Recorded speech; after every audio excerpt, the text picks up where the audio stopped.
And you are in with our three dads for the Dad Factor. And I'm going to hand over to them and let them run with the session. So hope you'll enjoy that. Brilliant. Thanks, Julia. Yeah, nice to see you. Hello, Natalia. Good to see you. And everyone else joining us on catch up as well. It's great to see you. Yeah, should we just introduce ourselves quickly and then go for a conversation around this? Yeah, sounds good. So my name's Matt Harris. I live in Bristol. Got two daughters. One is 13 and one is 10. Married to Nick, and we've been home educating for just over 3 years now. Hi, I'm Sean McDougall, and I'm a home educating dad living in Staffordshire, originally from Belfast. I have an 11-year-old daughter who has never been to school, and it's great to be part of this. Hi, I'm Mike. I'm up in Bedlington in Northumberland. We have 4 children, aging from 9 down to 4, and we have our 5th child due at the end of June. I'm married to Amy. We're now in our 5th year of home education, so we've got 3 school-age children who've never been to school. So I guess first question, how did you end up home educating, being a home educating family? What about for you, Sean? How did you end up being a home educating family? Yeah, well, for us, it was a bit of an accident, really. I actually work as an innovation consultant, and education is a big part of what I do. So, you know, I'd been at the Design Council running this big national campaign on future schools, and then when I finished there, we went around the world. We were looking at these amazing schools, you know, and we got back, and British education just seems so dreary by comparison. And when our daughter came of school age, you know, we went to a local primary school, and the head teacher there was saying, you know, like, when your child comes home, they'll be really tired. I mean, their heads are just going to hit the table, you know, but don't worry about that. Just persevere. And we were mortified at the thought that anybody would do that to someone who was 4.5 years old. And, you know, we're looking at the European situation where children were starting school at 6 or 7. And we just said, look, we'll do this ourselves. And, you know, my wife had found out about home education, and I was easy to be persuaded on that basis. And so we decided that we would do it ourselves until she was 7. And by the time she was 7, we thought it was working, so we'll keep going. And it's just carried on that way. What about you, Mike? How things go? How did you end up in this place? Not too dissimilar from Sean, actually. We started exploring home ed when our oldest was 2. So we noticed that she is quite an introverted child, and she's not shy, but she recharges from time by herself. And so we noticed that extended periods of socializing or being around lots of other people would just really wear her out. And we were concerned that 4.5 is really young to put a child into that context where they're around a lot of people for an extended period of time. And we were kind of the opinion that, you know, she would cope in that situation, but it wouldn't be a place where she would thrive. And what we'd seen between like when she was 2 and kind of approaching school age was that she was thriving at home. She was learning to read. She was quite good at problem solving things. And we sort of got to the point where we were like, why would we upset the apple cart here and put her in school when she's doing so well at home? And we knew some people who home educated, and we didn't want to kind of go whole hog saying, yes, we're definitely home educating without researching it a lot beforehand. And so we asked a lot of people who we knew who home educated and said, tell us all of the bad things about home ed, because we didn't want to go into it rose-tinted spectacles. And what we found was that everyone was really positive about the experience. Even the people who had tried it out and eventually put their kids into school still said that they really valued that time where they had home educated. And so we were like, we'll try it out, we'll take it year by year, and if it doesn't work, then we know that school is still an option. And we're now sort of 5 years into our journey, and we couldn't think of doing it any differently. And we found that with the subsequent children who we've home educated for, we just see such value in it for completely different reasons to why we started. But we still don't see school as being the best option for them. So it worked out really well. Yeah, fantastic. For us, we completely jumped ship. So what happened was we were moving down to Bristol. So my wife was, Nick, was studying, just about to start studying to become a vicar at Bristol, in Bristol at Trinity College here. And so the idea is we were only going to be here for 2 years in Bristol. And we thought we'd known people that had done home education before. And so we thought, well, let's give this thing a go. Our friends had seen their children really thrive during doing home education. And so we thought, well, we've got 2 years, rather than disrupt them by putting them into a school and then pulling them out again in 2 years and all that palaver. Let's home educate. And there was other things around bursaries and all that sort of stuff. So it actually made no financial sense for me to go and work. And then I thought, well, what a fantastic opportunity to spend 2 years with our daughters. And so that was the plan. And also I've been a youth worker in a school and seen some of the issues that young people have dealt with in school.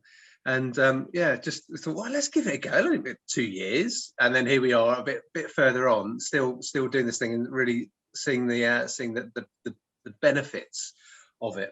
So and it's actually something I don't think I said at the top. So I'm the main home educator. So kind of slightly different to you guys. So it's fallen on me while Nick's been studying and now working. I've been home educating, which is which has been great. Bit of a challenge, but been great as well. So Matt, what were your initial perceptions when you first started out? It's almost that classic, almost preconceptions as well. Those things about the questions that people have and fielding those. It was odd doing the jump, and then because you're fielding the questions at the same time as working them out yourself. That whole thing about I have joked about this before. So that thing, if I ever write a book, it's going to be subtitled "What about Bunsen burners and socialization?" Because they're the things that people always bring up. Oh, about science? You don't have access to Bunsen burners. I think people are just obsessed with Bunsen burners, and then also that socialization thing, and actually working through yourself, because I had no other than our friends, having that frame of reference was interesting working through, because I was thinking, what about socialization? And then you don't know until you've jumped almost, and you can have those conversations. Like you guys having conversations with home educators is so important.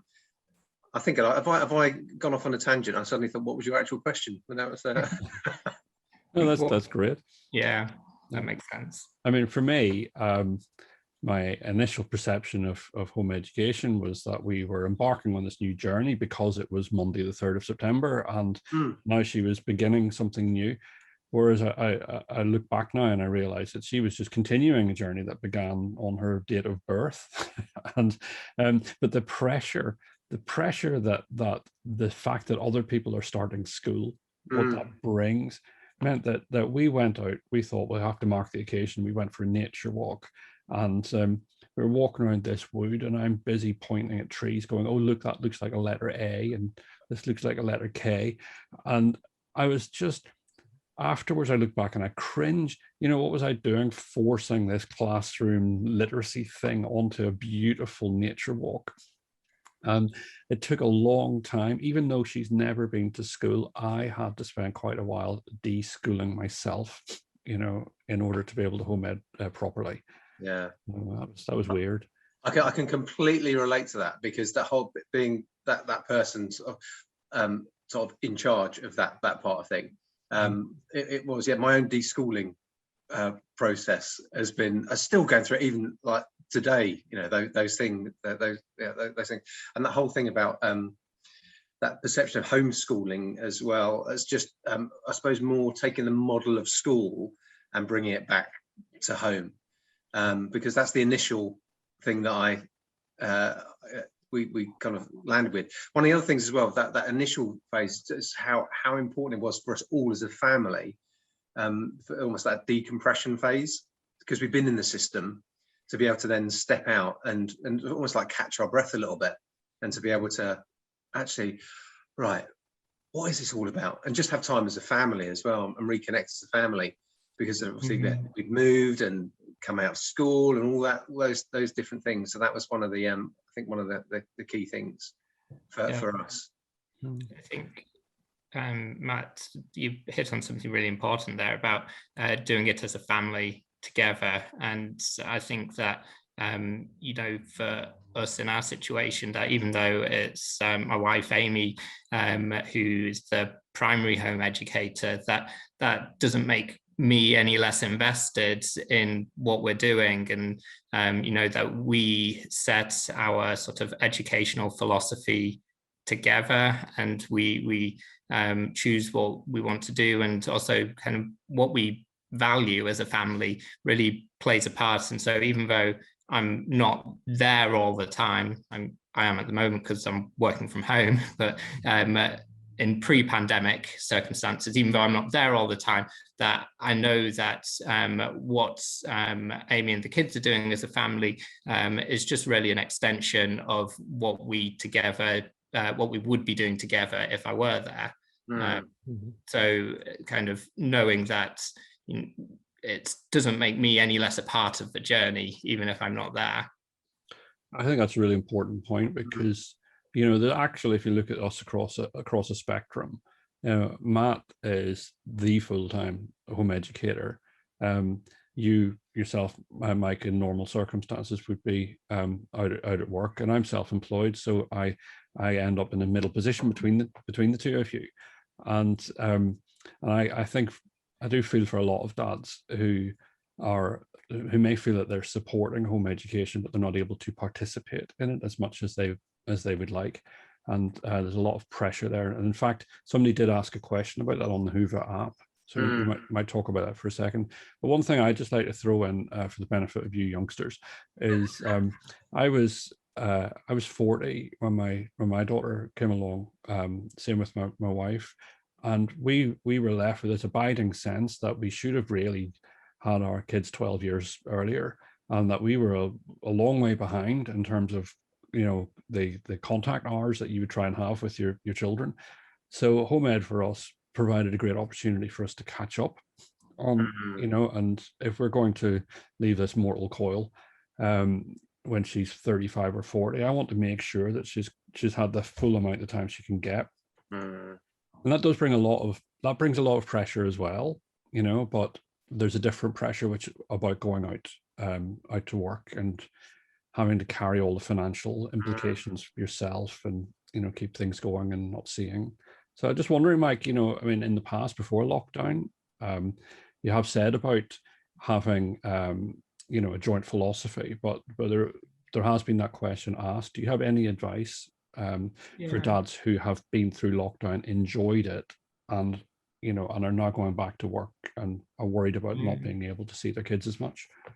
So I'm going to go off on a little bit of a tangent before I come back around to it. I think so we made the decision before we had kids that we wanted Amy to be at home with the kids when we had them, as that a primary caregiver and for some attachment there and all that. And so I, for a lot of years, felt this pressure that as the breadwinner, it was my responsibility to bankroll essentially our life choice. And so my role in it, for a lot of years, my head was that I need to work as hard as I can, progress my career as much as I can to be able to fund only having one salary in the household in a culture that is set up for 2 salaries. And I think it's only really been recently that I've started to question that of like, actually, perhaps that isn't my sole raison d'etre, and that I can make choices in how I structure my job and the roles that I take when moving around in my career to allow me more flexibility and more home time. And so, I mean, recently, I've approached my work about flexible working. So can I compress my hours so that I'm doing 5 days over 4 and have an extra day in the week to be at home with the kids so we can share some of that responsibility? I think I understand that it's not always possible for everybody in every situation, but I think there is perhaps a little bit of a challenge to lay down of actually, can I take control of the situation, and can I ask the hard questions of my employer to have that flexibility and to make a change to do that. I think that's where the journey that I've been on over the past few months, and I saw on the Hoover chat that the outside of those sort of big leaps of switching up your job, you know, kind of blocking time out for time with family and that kind of thing, also very important. Yeah. One of the things I loved about what you said, that setting the vision for a family as well, and that being so important, that shared vision, because I think that's probably where tension comes, isn't it? If unless you set that shared vision of that, actually what everything looks like. I can imagine there being I guess what have you done today questions coming along, and just those, or even those thoughts, or you know, what's our philosophy around home education and all those sorts of things. And one of the things I think I loved you said as well previously is about being a primary home educator, and I love, because I think, yeah, whether I was the primary home educator or the parent going out to work, I'll still be a home educator. So whether you're, yeah, you just by nature, you're definitely, you have an impact on your family, don't you? And you educate them. Our children learn things anyway. So I love that, you know, for dads to take on that. You know, you may not be the primary home educator, you're still home educating as family. And again, like I say, that I love that sense of vision as well, and that must make things easier without any sort of friction around that philosophy and what you're doing and things like that. And do you know what, I've thought of a question as well, Matt, which is tangentially related to this. The one of the most common things that you read about on national forums is when families are splitting up and the dad says that they're totally opposed to their children being home educated and want them to go to school, and the mum is saying, I want to be able to look after my kids. What do I do? How can I explain to my husband that home education is a good thing? And I do feel that for some men there is a sense of shame or failure about not doing what everybody else is doing, you know, or the thought that people might look down on their family because there's obviously something wrong because your children can't go to school, or whatever it is. And I remember meeting a homemade dad one time, and he explained to me that his son had Asperger's, and then immediately said his IQ's off the scale. He needed to make this affirmation, or to kind of compensate for something about failure. But we're three dads who are involved heavily in home education. I just wonder, have you got any insights about those dads who are worried about their family being in home education? Your question suddenly took a turn. I wasn't expecting it to go. I was expecting something else, but that's okay. I was thinking that thing about being a dad who's home educating, and I'll talk about that because that's the question I thought you were going to ask, and then I'll try and work my way around to the one you actually did ask. But I like that thing of just being comfortable enough as a bloke to be able to be the person at home. And I guess you got feeling that as well. Actually, there's sometimes we do feel that pressure to be even in the 21st century, to be the breadwinner and things like that. And actually, it's okay. You don't need to do that. I'm very. Do you know what? In some ways, this is the toughest gig I've ever been given.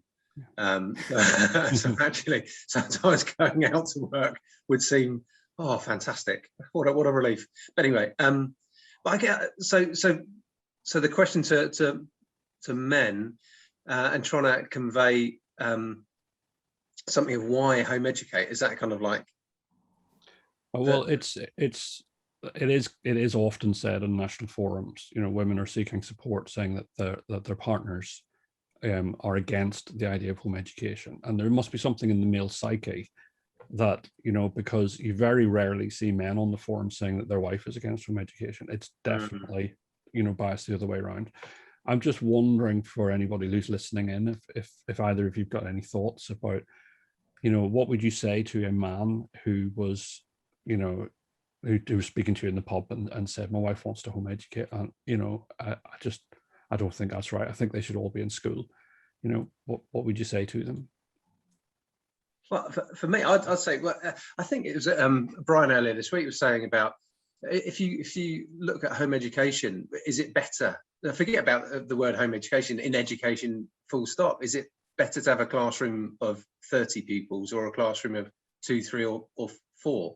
Is it better to have a individualized learning, or is it better to have a one-size-fits-all thing? And those sorts of questions, actually, it's when you start to look at it as a model for educating on an individual level, particularly, like, for example, if children, like you were saying, that example, have Asperger's or something like that, actually, oh gosh, to be able to tailor their educational journey to them, that's a real gift, isn't it? And so I think that'd be one of the things that forget about whether it's at home or wherever. As an education system, what would be the best? And it would be an individual thing, tailored to the child, where they can explore their interests in an environment that is nurturing and is caring, has got the child's best interest at heart the whole time. I'm not saying schools aren't caring or anything like that. That's not what I'm saying. But are able to not set. There's no. You don't have to set at 9 o'clock. This happens at 10 o'clock. This happens, and it's flexible, and all these sorts of things. So that's the conversation I would have. Almost like take the home bit out and say, okay, as an educational model, what would the best model look like? And then you do have the things around socialization and that sort of stuff. But then I one thing I've noticed about our girls being in wider groups of home educators, the socialization that they get is far wider than they probably get in school, because they mix with, there's one group, it was there were 13-year-olds, 13, 14-year-olds, right down to 8, 9-year-olds, and all getting on really well, all spending time together. And there are times, yes, when you do have to things for different age groups, but actually that's really healthy, I think, to be able to, for the younger ones to look up to the older ones, for the older ones to maybe take part in that nurturing thing, and also actually learn. I can learn from a 9-year-old. That's amazing, and to be able to connect with other adults that are so yeah, lots of different adults, and it's not just that thin band of an age group that's it's quite unique to the school system. So yeah. What about for you, Mike? What would your thoughts be on that? So I think this is something that I encounter in the workplace actually quite a bit, and like I do see my role as a home ed dad in the workplace as being someone to champion home education and almost be like an ambassador, because my wife and my kids will never be in an office situation to be able to speak for themselves on this topic. And so when I chat to my colleagues, and they, some of them have children, some of them don't. And I think that I tend to take two different approaches. Sometimes I get on my soapbox and I will kind of say all of the research chapter and verse as to the benefits of home education. And like, if someone wants to pick the argument about socialization with me, then, bring it on. But for the people, and this is generally the people who have children who are preschool age or coming up to school age, and they start to have those conversations about school. And I genuinely think that a lot of the parents that I encounter don't realize that home education is an option. And they know the default of the school application process, and they have the dates seared into their minds of when the application has to go in and when they get to find out. But they don't think about, I have options here. And so when they talk about their child who they're worried about because they have special educational needs, or they have struggled with nursery or whatever, then you kind of get this golden opportunity to gently suggest, like, well, have you thought about home education? And kind of open that possibility to them that they either didn't know existed, or they didn't know a lot about, or they had these ideas in their minds. And for me, I get to be that window for those people into home education. And, like I said, I can either take the gentle approach of kind of being that window, or if they want, I can get on my soapbox and give them the research. I just add something as well, because Mike, when you were introducing yourself, I really liked what you said about how you'd met other home educators, and even those whose children had gone back into the school system. They said that they'd really valued their time in home ed, and I think that's a good message for a man who's experiencing some doubt. You could say to them, well, everybody we know who's tried it, even when they went into school, they're happy that they did it. Their children have settled in well, so it's not like a permanent loss. And maybe the other thing I would add is, for dads like that, I would, if I met somebody like that, I'd say, well, I'll introduce you to a few more dads, who are home educating. Let them talk about what it's like, and then maybe that dad's not going to feel quite so alone, because he'll find there's other men out there who are perfectly happy with it. Yeah. I got a question that's because I'm not in that position. So how, as the main breadwinners, or in that position, how do you, I guess, how do you manage that, your lives around that, and how has that changed? Has that, how do you manage as the main breadwinner and being involved in home education as well? So I guess there'll be some dads might watch this and go, okay, I'm just trying to be supportive. How do I best support, and how do we organise our lives as a bloke going out to work to help best, I guess? I'll jump in, Matt, because being self-employed is you're in constant peril, right? You're continually having to find new bits of work to do, and it has been really tough going through austerity and and Brexit and then COVID, right? So I find that while it's very rewarding to be present every day and to be able to see your child in the daytime and to see how they're progressing, and that is wonderfully rewarding, and it's good for the child as well. But sometimes it's, if they're not having a good day and I'm up trying to get some work done and I can hear it's just not happening downstairs, I end up putting the work aside in order to get things moving on, whatever that happens to be, and that has an effect on income. So I do find I have to grind my teeth sometimes as I realize I'm robbing Peter to pay Paul. And I can't say that there is a clear balance to be had unless you happen to be like a very high paid job with a small number of clients and you just work part-time. Like if you're a doctor and you can work part-time, absolutely fantastic.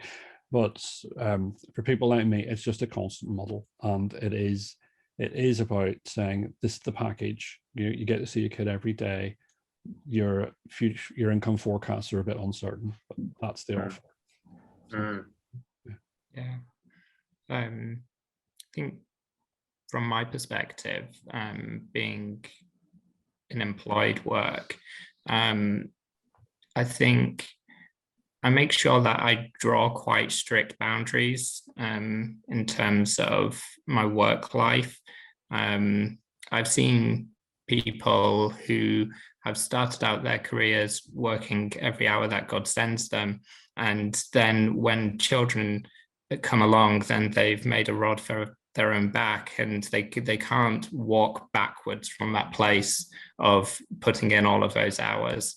And so I have made sure that overtime is the exception for my working pattern and not the norm. And I've been quite clear about that with my employers, because I don't want to set a precedent that means that I can't be present for my family. And I think that has benefited me a lot in terms of being present for the children. And I think I've absolutely loved the pandemic from the working from home point of view. Before we were working permanently from home, then I would do it occasionally to kind of cover for appointments if Amy had to go to the doctors or whatever. And I think that those days working from home, like absolute chaos in terms of trying to get work done, but being able to be there and get a view into what a day looks like for the kids at home is just really special. And like, yeah, you do have to do a bit of juggling to make sure that you meet all of your work priorities, and people at work are happy that you're delivering what you're meant to delivering or doing your contracted hours. But I think that being able to work from home is a real blessing, to actually be there and not a hour's commute away. Yeah. Fantastic there. Thank you, guys. And another question that obviously came up in the Hoover app was about that thing of, if you're not the primary home educator and you are the man and your wife sets stuff to do, there was that thing about, well, I went out and I said, can we do this please? It came back, nothing's done. And you answered that brilliantly. To be honest, I've been the primary home educator, set some stuff to do, and nothing's got done. So that's not to do with that as well. But what would you answered that brilliantly in the app. I just wonder whether we're able to share about that now. So you've got someone who's the primary home educator, they need to do something, and I think Mike, you're more, actually you're both in the sort of thing where you'll have days when you lead the more formal home education. Yeah, how does that work then? How what would you suggest in that circumstance? So I am often guilty of the nothing's been done category. Amy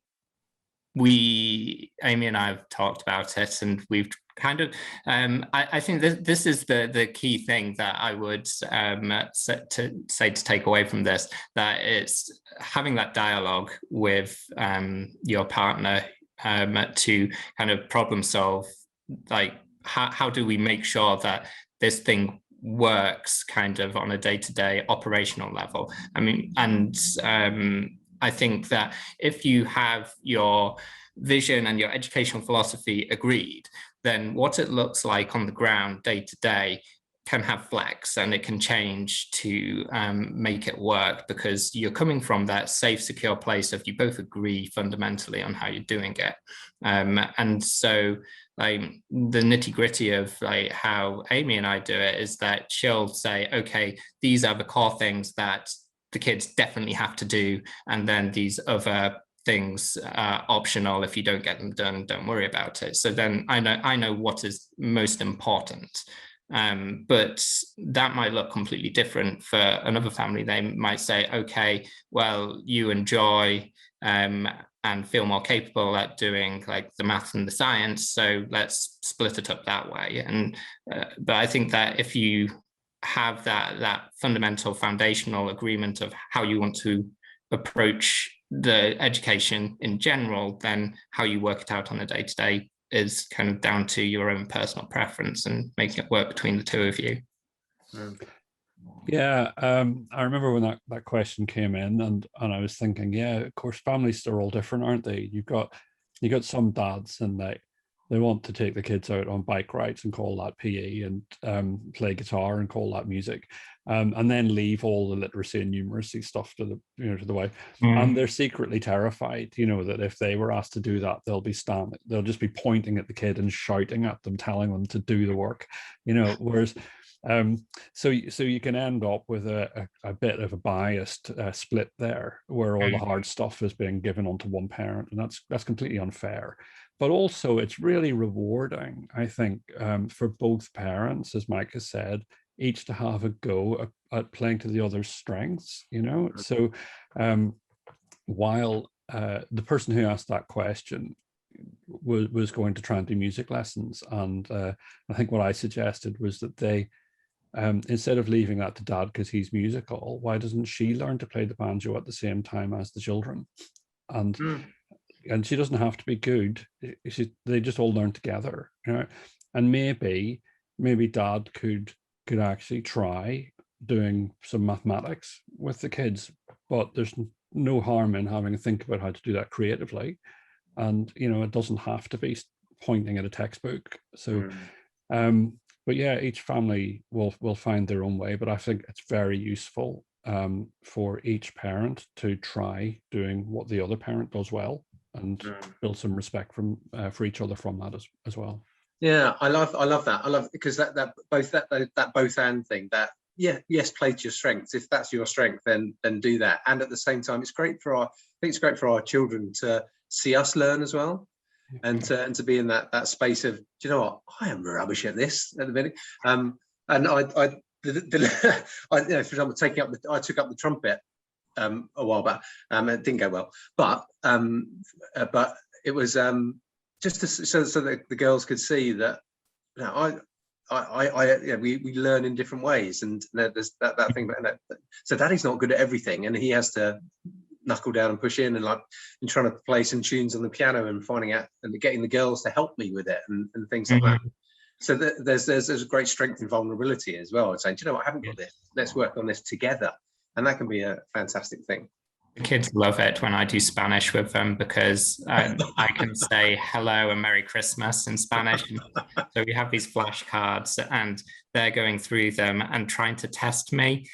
And my fallback is just Feliz Navidad. And you sing it though, Feliz Navidad. Well, we have a thing up here called A Bit of a Do, and it's basically a mixture of families coming together, and there's an open mic session, so the families take it in turns to perform for the others, and there's absolutely no requirement at all to be any good at all. And and people are terrible, but the thing is, the one after that they're better, and the one after that they're getting quite good. And as families see that, then they get the confidence to join in as well. And it's been fabulous watching all these families come together and entertain others, and children seeing adults learning and realizing that if you're not very good at something, that's okay, because you're still all right. And and the fun of it all, it's all present. And I think dads really respond to that as well. A lot of them are musical, they don't mind showing off a little bit and showing off their family. So yeah. I guess that's so just anyone who's watching at the moment, any questions that you might have, so please feel free to pop them in the chat. I'm enabling chat now so that we can hear if there's any questions. I mean, I can just chime and say my experience has been a little different, where my husband is a bit of a workaholic. So it does tend to largely fall to me, and he's mainly supportive. But apparently anything bad the kids have picked up is my fault too. Oh dear. I need to have a word with him. Yeah, you need to have a word, because I'm the one who's with them all the time, so yeah. Any questions from anyone? We've had quite a few people join us and comments, or just I really I mean, I found this just really, really helpful, and hearing the different, I think that the takeaway is that home education is a family affair. It's not like for one person or the other, because it's actually about raising your children. It's about parenting.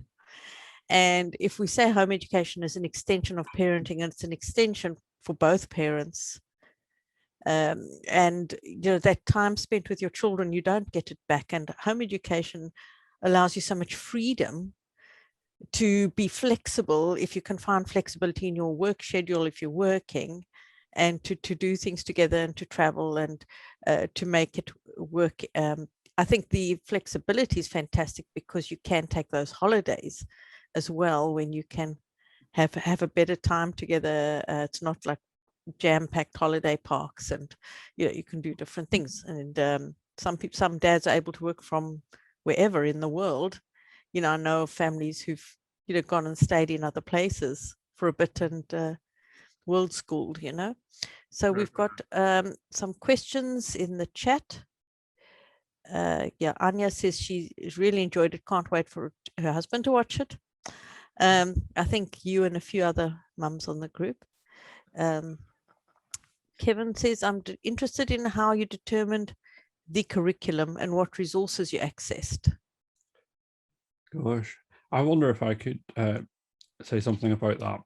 One of the real benefits of working at the Design Council was having the freedom to look at the curriculum and ask why do we do what we do, and some of you probably know that the reason that schools close at Easter and summer is because the children were needed to help with planting and harvesting, and we carry on with that. And some of the subjects we teach were very good at a point when Britain had a massive empire to run. So, but those things have gone. And the thing that we focused on at the Design Council was the top 5 job hire skills. And they were things like team working, problem solving, intergenerational communication, honesty and integrity, and persistence. And I felt that home education offered so much more opportunity for all of those compared to living in a classroom. And my daughter is able to acquire skills like her. She got interested in the Titanic, and through that she got interested in geography. She got interested in the trip, from Cherbourg and Southampton across, towards New York, and then the people who were living on it, and that got her interested in working class women of the early 20th century. And then the special operations executive and female spies, and off she goes, and we're just watching her go. And then she's making films about it, because she's And the other thing I'd love to throw in is how she learned to read. Was she was interested in Minecraft, and she needed to watch instructional videos on YouTube. But in order to do that, she needed to be able to work a search engine. And so she started doing the most basic attempts at typing the search terms, and Google sometimes recognized it and didn't. But she went from typing search terms to reading books within 6 months when it became relevant to her. And, you know, once that skill is acquired, of course, it's never gone. So you don't need to be teaching them at 3. If they can watch videos till they're 6, and then the video itself triggers an interest in typing and writing, off they go. So for us, the organizational framework is job hire skills like team working and problem solving and communication, combined with more like agile thinking, project-based learning, stuff like that. And the tools and equipment and resources that she needs are just, we just make them available. But they're so freely accessible. It's just great to see. Okay, I think there's another question here. Well, Neil made a comment. Thank you for answering my question on the Hoover app. Some good ideas, not just family. So like he's talking about when a dad sort of does the family devotional or worship time, but also doing the educational and fun things. I want to actually also mention something we once did on my husband's birthdays. We kidnapped him from work and took him to Cadbury World. We let his workplace know, but you know, so as mums, there's also ways you can actually get a bit creative in helping dad be involved. And Anya's mentioned about, you know, husband being self-employed, struggles to find a balance between family time and paying the bills. Yeah, it is a challenge, and I think it is something you have to work out. Every family has to work this out for themselves. Any other questions? Okay, well, thank you. You know, I've personally just really enjoyed hearing all 3 of you chat about your different ways of doing things, your different families. I know others have enjoyed it as well. And I'm sure there's many going to come and catch up, watch it on. Yeah, I think it's not a conversation we have enough, actually. And it's a good one to have, because I think there are a lot of dads out there who just don't quite know where they fit in and how they can actually be part of the whole journey together with their family. So thank you for your input this morning.